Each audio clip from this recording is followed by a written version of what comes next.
Assalamualaikum, saya Cik Razali dan episod series kali ini telah pun sampai di Cordoba, Spanyol. Cordoba merupakan salah satu bandar dalam wilayah Andalusia dengan populasinya lebih kurang 370,000 orang penduduk. Kebetulan pula minggu ini ialah Semana Santa ataupun The Holy Week di mana mereka meraihkan hari-hari terakhir kehidupan Jesus Christ ataupun Nabi Isa. Atau macam mana mereka meraihkannya? Teruskan menonton The Street.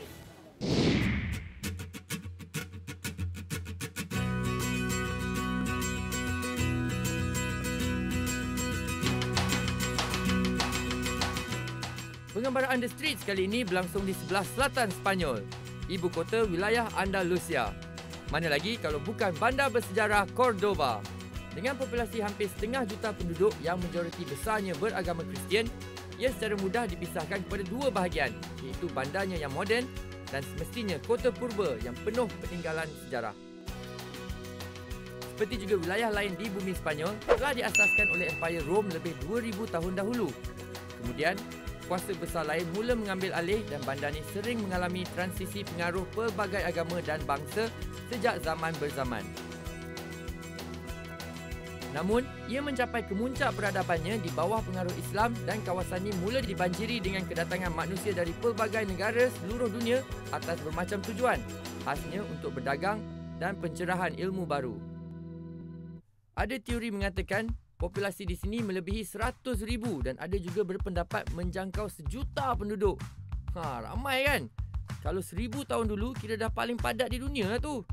Apa yang pasti, ia melahirkan ramai cendekiawan ulung bermacam cabang ilmu. Kalau kita jalan kat mana-mana je kan dalam kota lama Cordoba ni, kita akan tengok banyak monumen-monumen macam ni.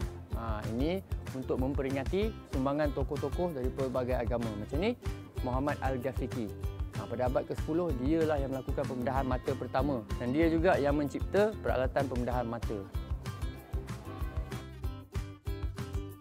Karakter kotanya memang nampak misteri dan kadang-kadang mengundang pelbagai jenis soalan. Kau jalan-jalan kat celah-celah lorong dia kan, tengah nampak tingkat-tingkat macam ni kan. Bolehlah kita tengok kat dalam macam mana contoh rumah dia. Semua rumah kat sini dia ada macam satu courtyard ataupun satu taman kat depan ni. So, rasanya memang konsep orang tinggal kat sini macam ni lah kan. Rumah dia, lepas tu ada taman kat tengah, tu bilik-bilik dia semua kat atas. Industri pertukangan besi dan seni perusahaan kulit di Cordoba memang terkenal di serata dunia. Dan disebabkan itu, saya berkunjung ke sini.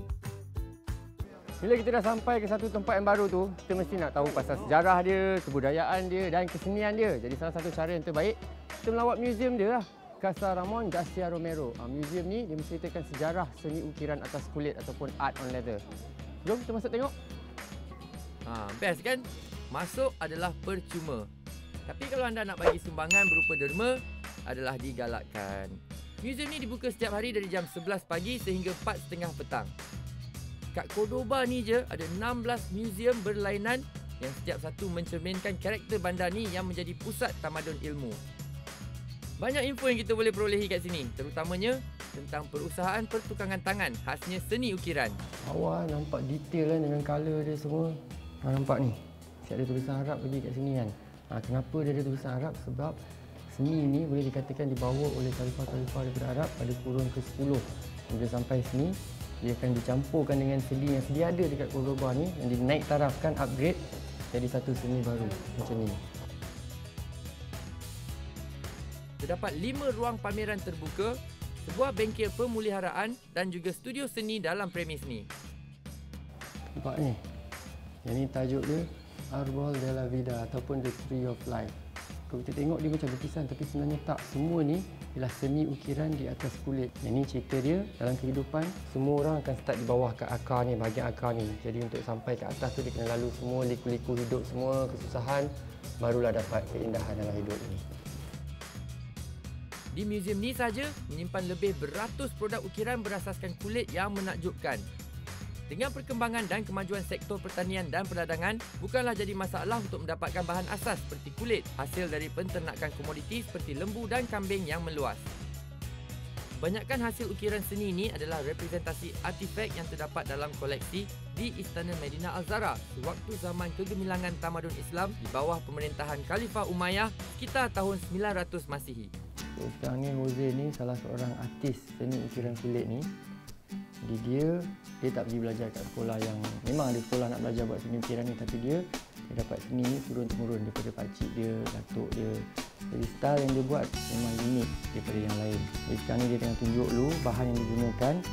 Ini dia kulit kambing dan ni dia buat warna silver dia. Jadi dia akan tutup dulu lapisan kulit ni dengan warna silver ni. Baru dia akan okey dan tambah warna-warna yang lain. Selalu kalau ke galeri seni, kita biasa tengok lukisan atau arca je kan? Tapi ni memang lain daripada yang lain.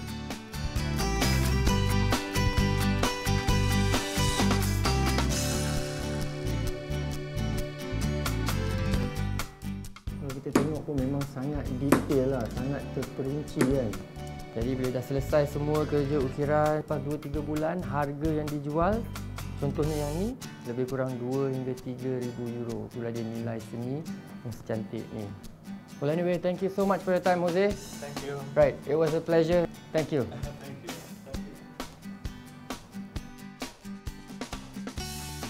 Okey, jom kita ronda lagi tahun ni. Penganut agama Samawi iaitu kaum yang dikenali sebagai Mozarabes hidup aman, damai dan harmoni. Telah menjadi contoh kepada negara luar atas keunikan karakternya yang multi budaya dan agama. Inilah dia, nampak ni, sinagoga ataupun sinagog. Sinagog ni ialah tempat perjumpaan ataupun rumah ibadat kaum Yahudi. Kalau nak ikut sejarah dia, kaum Yahudi dah sampai di sini lebih 2000 tahun dahulu bersama-sama dengan orang Roman. Dan inilah dia satu-satunya sinagog yang masih lagi ada kat sini. Jom kita masuk tengok. Selain berfungsi sebagai rumah ibadat, ia juga menjadi hub perdagangan kaum Yahudi. Ia juga telah diisytiharkan sebagai salah sebuah monumen penting pada akhir kurun ke-19. Sejarah tempat ni. Hello, hi. Hello, hi. How are you? Fine, thank you. You? I'm good, thanks. I'm a tourist from Malaysia. Oh, So I just want to know, maybe you can tell me a little bit about the history of this synagogue? of course, no problem. It's special because we have the three cultures that live here during the Middle Age. For example, the decoration is Muslim. Yeah, it It's looks like a Muslim decoration. It's Yeah. in Mudahar style because the Jews contract Muslim workers to do this. You have the Jews in the inscription. You have the Christians in the cross. This is also special because there is only one of the three synagogues that we have here in Spain. Oh, hebat jugalah dia ni kan. Semua perincian tentang tempat ni dia tahu. Mesti kaki perpustakaan ni. Wow. Thank you very much. What's your name? Frank, Fran. Nice to meet you, my nice friend. to meet you. Thank you very much. I will just go and look around. Yes, Thank you. You're welcome. Baiklah, jangan ke mana-mana kerana banyak lagi tempat menarik yang akan saya kongsikan selepas ini. The Streets minggu ini berkunjung ke sebelah selatan Spanyol, Banda Cordoba.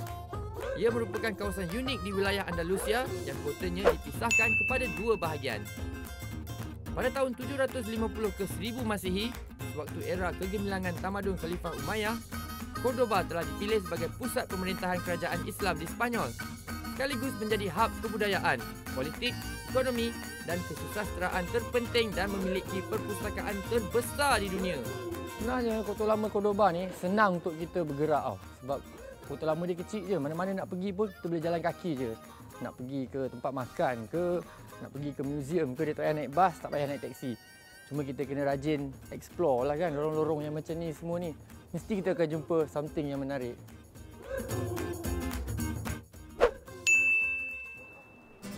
Jambatan Romney sangat sinonim dengan masyarakat tempatan dan telah sekian lamanya menjadi penghubung ke Kota Lama Cordoba.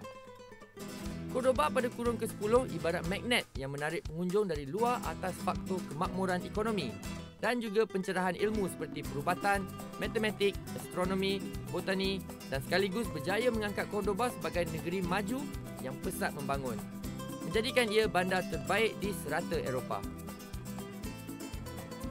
Kalau kita jalan-jalan dekat Kota Lama Cordoba ni, banyak kita akan lihat patung-patung macam ni. Yalah, kalau macam kita, Michael tu kita panggil Mikael. Yang ni Archangel Raphael. Kalau ikut kepercayaan diorang kat sini, pada abad ke-17 dulu, ada satu wabak yang bawa maut. Ramai orang kat sini yang mati, ya kan? Jadi diorang nampak satu orang ni muncul kat sini.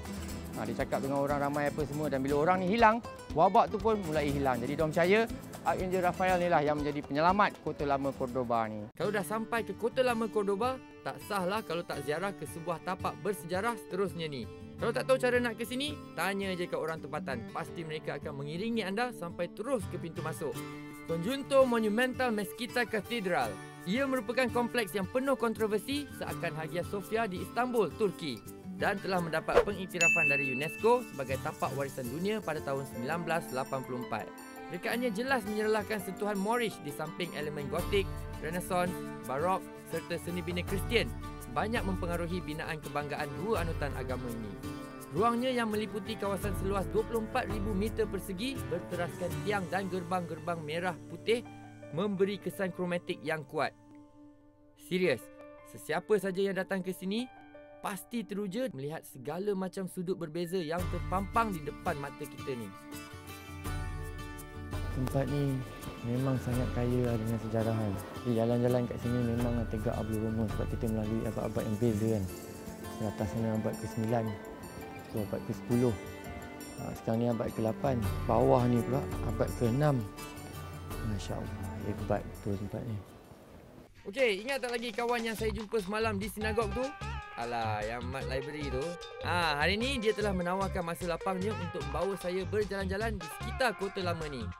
Sebagai anak tempatan yang cintakan sejarah, dia tidak lekang berkongsi maklumat penting dan menjawab pelbagai soalan yang bertali arus dari saya ni. Mana lokasi kita seterusnya? So this is the road to the mosque. We are arriving now. It's close to Quesería Petra. We have the mosque. This is the mosque?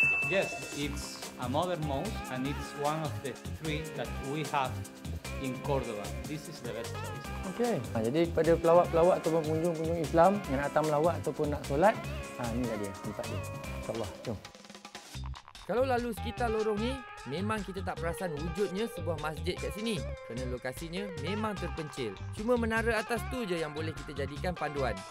Ia adalah sebahagian daripada fasiliti yang disediakan oleh universiti yang berhampiran bagi kegunaan pelajar Muslim untuk beribadah.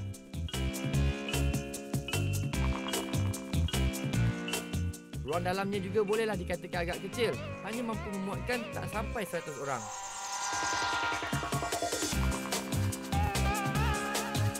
Walau apapun, asalkan dapat menunaikan kewajipan kita, dah kira syukur, Alhamdulillah. Thank you, Francisco, for waiting and for understanding. You are welcome. Okay. Friends. Macam biasalah, kita rehat sebentar. Sementara tu jangan ke mana-mana. Teruskan menonton The Street selepas ini. Pengembaraan The Streets kali ini masih lagi diteruskan di bandar Cordoba, selatan Spanyol. Seperti di episod yang lain, di sini juga saya berkesempatan mengenali teman baru yang sememangnya anak tempatan dan pakar dalam selok-belok kota penuh bersejarah ini. So, Fran, maybe you can tell me the history a little bit about the roads in this old city because I see there's a lot of lanes, very narrow, it goes everywhere. Who built it? The Muslims.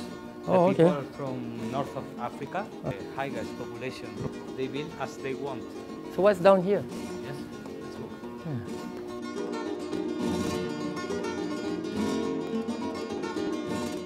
Now I will bring you to an amazing place. Where? Medina Zahara. Medina Zahara? The brilliant city. The brilliant city? Brilliant city, that means in Arab. Let's go to the brilliant city. Let's go.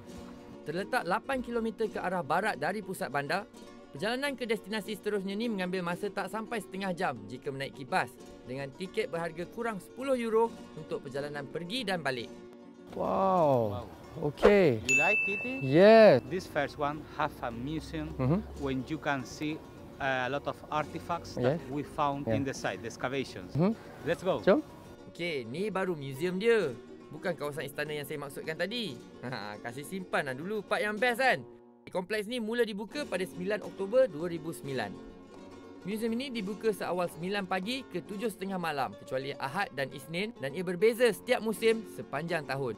So, Fran, this wall tells us about the history of the caliph. The 4 caliphates that we found in the Middle Ages. Okay. The first one was this, the Umayyad Caliphate of Damascus. Here reigned the Umayyad family till they were slaughtered by the Abbasid. Sehingga ke hari ini, masih banyak lagi kawasan yang belum diterokai dan dari semasa ke semasa, Banyak kesan peninggalan ditemui di tapak kota purba ini. Ni semua hasil-hasil peninggalan dekat Madinah Al-Zahra ni. Ni semua yang original punya. Semua daripada abad ke-10. Ada lagi dipamerkan dekat sini. Unik kan? Ini sebenarnya dekat atas kolom ataupun pillars-pillars. Kalau biasa kita tengok pillar tu daripada zaman Roman dengan zaman Greek. Tapi ni seni reka dia memang lain sikit. Macam ni punya style dicipta di sini, di Cordoba. Memang nampak rumit gak lah kerja ukiran untuk hasilkan tiang-tiang dia ni. Dan selalunya corak rekaan bermotifkan flora ataupun ayat kaligrafi. Nampak ni, dia ada tunjuk kita visual kat sini. Macam mana dia hasilkan semua artifak-artifak kat dalam ni. Yelah kalau kita tengok je artifak tu, kita baca je dia punya explanation. Tak boleh nak bayangkan macam mana dia buat. Tapi kalau ada benda ni nampak, dia tunjuk macam mana dia ukir, macam mana dia lukis dulu. Baiklah, untuk ke lokasi utamanya, kita perlu menaiki bas jauh 2 km dengan tiket berharga €2 sahaja. Sejarah Medina Az-Zahra atau juga dikenali sebagai kota yang bercahaya ni, kalau kita tengok gambaran asalnya dulu, memang sangat indah dan penuh teka-teki. Wow! Finally, as I promised you, I bring you to Medina Al-Zahra, to the brilliant city. So ni semua kesan-kesan peninggalan Medina Al-Zahra lebih daripada 1000 tahun. Masih lagi nampak dia punya struktur-struktur, nampak lagi susunan-susunan dia. Dan kalau nak diikutkan, masa tamadun Islam masa tu, tamadun Umayyah tu, memang seni reka dan seni bina dia dianggap yang terbaik di dalam dunia. Ni semua yang kita nampak, yang dah dijumpa kan. Yang bawah lagi ni, yang masih lagi tertimbus dekat bawah sekeliling ni, sebenarnya besar lagi dia punya bandar ni kan. Okay, now we go down. Yes, let's go. Kita teruskan explore Medina Al-Zahra. Bandar istana yang mula dibina oleh Abdul Ar-Rahman III pada tahun 912 Masihi di kaki pergunungan Sierra Morena dengan keluasan 112 hektar ni berperanan sebagai ibu kota kerajaan Al-Andalus sewaktu era pemerintahan Khalifah Umayyad di Cordoba. Inilah dia yang dinamakan historical walk ataupun berjalan di atas sejarah kan, sebab ni adalah lantai yang asal yang dibina lebih 1000 tahun dahulu. Dan batu mama ni diambil daripada Portugal dan juga Cordoba, batu mama yang terbaik dalam dunia. Dan batu-batu yang lain ni semua ni diambil daripada gunung berdekatan dekat sini. Wow, pegang sejarah ni. Wow. Ia dibina di atas 3 teres yang dikelilingi oleh tembok dengan istana raja terletak di sudut yang paling tinggi dan tahap yang paling rendah pula dihaskan untuk kediaman dan pejabat. Manakala masjid dibina di luar tembok. Seterusnya, saya perlu kembali ke bandar kerana telah berjanji untuk bertemu dengan seseorang di kawasan yang kini semakin mendapat tempat di kalangan peminat F&B. Dan inilah dia mesin kemara masa yang saya gunakan. Setelan. Saya ke Jardin de la Victoria yang terletak betul-betul di tengah bandar. Destinasi dituju, Mercado Victoria. Dibuka setiap hari dari jam 10 pagi hingga ke lewat malam, ia menempatkan lebih 20 gerai aneka selera yang pastinya menghasilkan makanan segar. This is Paco, dia punya manager dalam tempat ni. Dia sedang bawa kita on a short tour introducing about the market and also talking about the 24 shops in the market here.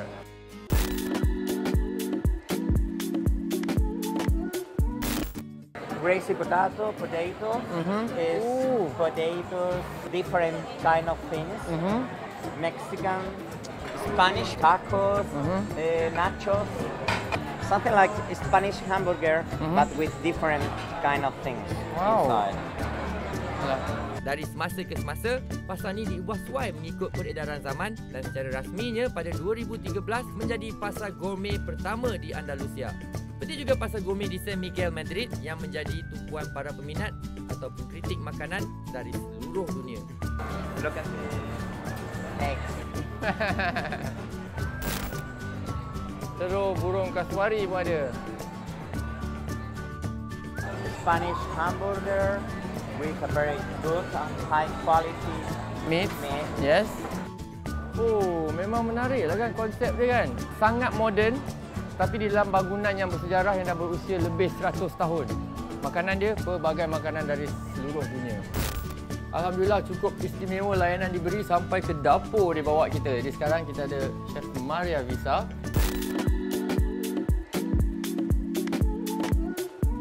Yang akan ajar kita nak buat salmorejo. Yes. This dish is very ancient here in Cordoba. It's very easy to prepare, okay? If you need any help, you can just ask me. I'm your sous chef for the day. Perfect. Only for today. Only for today. We prepare with bread that is typical here in Cordoba. So we are going to cut first. Oh, dia ambil bahagian dalam dia je. Kulit-kulit dia semua tak makan. Perfect. Very well. Okay. Tengok dia punya ni pun dia nampak macam batu lesung kan. And now the more hard part. Because we must do this about more or less 1 hour. What? 1 hour? Yeah. Okay. Dah pun siap sama reho dia kan. Tapi ni kira macam dia punya starter je. Dia kira macam sup juga kan. So, soal makanan halal memang tak ada masalah. Memang banyak lilin bandar ni. Macam-macam pilihan kat dalam tu. Chicken biryani and sushi. Jemput makan. Bismillahirrahmanirrahim. Rasa dia memang rasa creamy. Rasa tomato dia rasa sikit. Tapi dia ada pedas-pedas sikit. Rasa garlic dia semua. Ingat, kalau sampai kat Cordoba, Mercado Victoria. Memang terbaik. Perut pun dah kenyang, apa lagi? Kita sambung jalan. Saya kembali ke Kota Lama kerana Frank telah menunggu saya bagi menyaksikan acara pemuncak yang sememangnya ditunggu-tunggu di Kota Cordoba ni.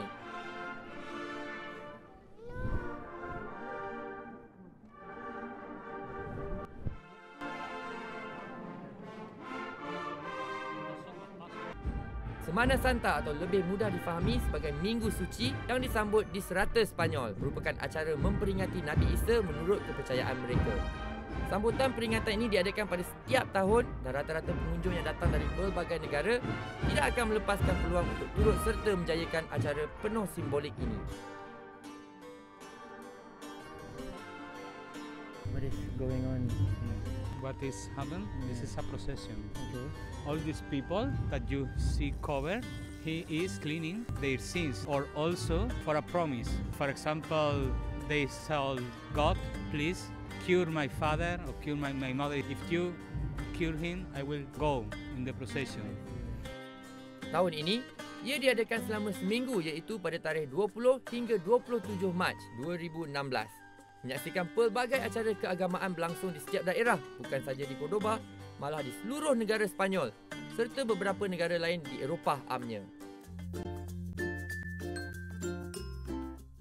Malam di Cordoba memang sangat mengasyikkan dengan deretan lampu yang menyuluh bangunan sekelilingnya seakan mengimbau kenangan lalu penuh syahdu. Pasti buatkan sesiapa saja teruja dan terpesona. Pilihlah nak relax di kawasan bandar ataupun di kota lamanya. Kedua-dua punya aura dan feel tersendiri. Cordoba seperti juga wilayah Andalusia lain seperti Granada memang patut dijadikan destinasi wajib untuk dilawati buat anda semua. Dalam masa singkat saya di sini, banyak yang saya pelajari tentang kebudayaan dan kesenian kota lama ini. Pendek kata, Cordoba, bandar yang kaya dengan sejarah. Sebelum saya mengundur diri, saya ingin mengucapkan terima kasih kepada Tourism of Cordoba di atas layanan yang sangat istimewa sepanjang penggambaran kami di sini.